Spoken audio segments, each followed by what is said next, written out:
Elohim. Kyrie scored again his first points. I think that opened up a lot for you guys offensively. Just what was the mindset coming into tonight's game to be a little bit more for the shot? I mean, it was just taking what the defense was giving me, and then also understanding that a lot of my energy was going to be poured into the defensive end. So I just wanted to start off the game giving myself something easy and get myself, not myself, but give my teammates that confidence that we're attacking them all night.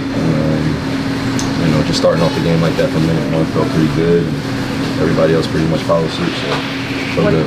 What's the difference when you come out defensively like that? Is it a conversation you guys all have pregame? Is it something Jason emphasizes, or something you take upon yourself? No, I think that's just become part of our identity since towards the end of the season, regular season, really hanging our hat on defensive end and understanding that some of the greatest teams in NBA history have won championships playing defense. And we talked about it in the past few games. Yeah, we played in the past few games, and we were giving them a lot of easy shots, a lot of body position mistakes that we were making last game. And when you give a team like that a lot of confidence, then they're gonna put you into the ground, show no mercy. So tonight we knew we were getting into a real chess match, like I said, and I think you saw it tonight. Of just it wasn't so much adjustments; it was about effort and being able to control things on the offensive and defensive. When J.K. calls the first couple plays for you, what tone does that set? What message does that send? I think it sends a very direct message to not only my teammates and me, but also to the other team that we see a mismatch out there. We see something that we could take advantage of. It's no disrespect to who we're playing against, but it's just more or less about the numbers. And when your number's called, you just got to be ready to stay aggressive. So I felt pretty good and confident that Jay threw some plays my way, and I was able to get it going. And then I feel like the rest of the game was pretty much settled. You taking the challenge against James Harden defensively. Defense not something that you're necessarily known for with the offense, but what's that been like? Just taking that defensive challenge, knowing that they need you to be aggressive with him. I mean, defense is a part of the game in basketball. I think if you study the game enough and you understand some of the greatest players in history have done it on both ends of the floor. So I'm just trying to get my name up there with some of those guys, and I think it starts on the defensive end and not necessarily proving to anybody or trying to make my mark or be known for defense, but it's just showcasing it as often as possible. And you got to be in great condition to be able to make an impact on that end. And the offense, we have so much firepower in here.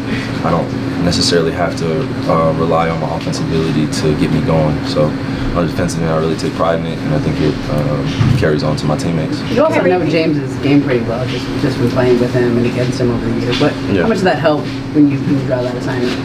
It definitely helps, but he's at a different point in his career, so he's added some different skills, and you just got to be aware of that. A lot of great players in our league.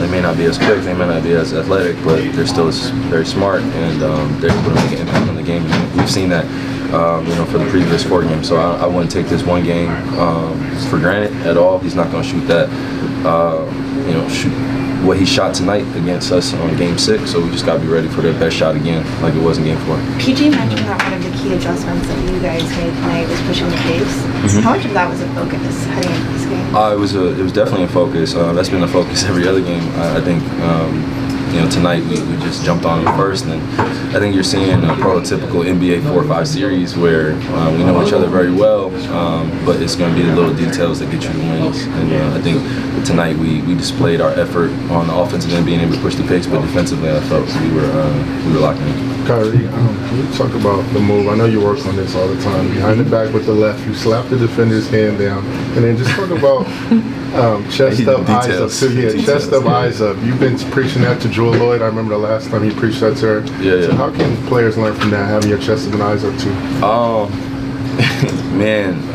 It is. If I told you, or if I showed you guys the gym that I was working out in when I was 15, 16 years old, you guys would be in for something. My AU coach was a hard-nosed, tough teacher, so a lot of the skills that we worked on were kind of out of the ordinary or uncomfortable for me.